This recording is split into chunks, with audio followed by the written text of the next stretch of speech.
LV na naman tayo unboxing, guys. Ano na naman yun? O, di ba panalo sa unboxing ng LV? Yan.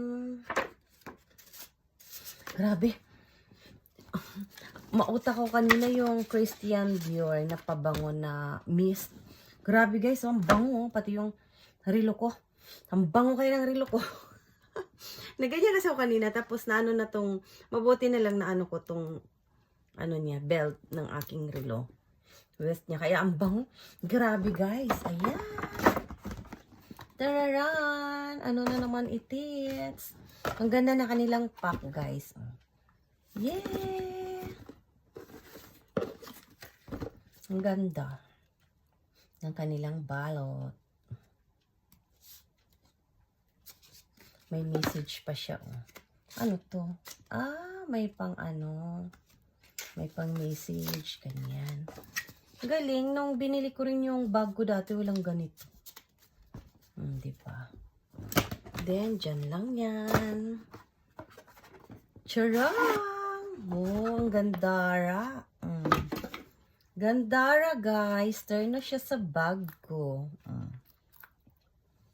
Yan lang siya. Lagayan ng cards. Then, queen's pearl. Ang laki niya, guys. Tapos, with dito yung susi. Diba? Ang ganda. Turn na siya ng bag ko. May gusto na kanina yung wallet. Ang ganda, ganito din ang kulay niya. With ano pa siya. Ay, hindi ko pala natanong kanina to. Baka pwede itong nalagyan ng pangalan. Hindi ko natanong. Ito, ang ganda pala sana ng initial name. Yung wallet talagang pwede yun eh. Pag decipher, hindi siya pwede. Pero pag yung di ganyan, tiklo, pwede siyang malagyan ng initial name mo. Like it ko yun kanina. Ganito yung kulay, oh. Yan, charan. Ang gandara. Diba? Ayan. Nice. Thank you. LB, thank you.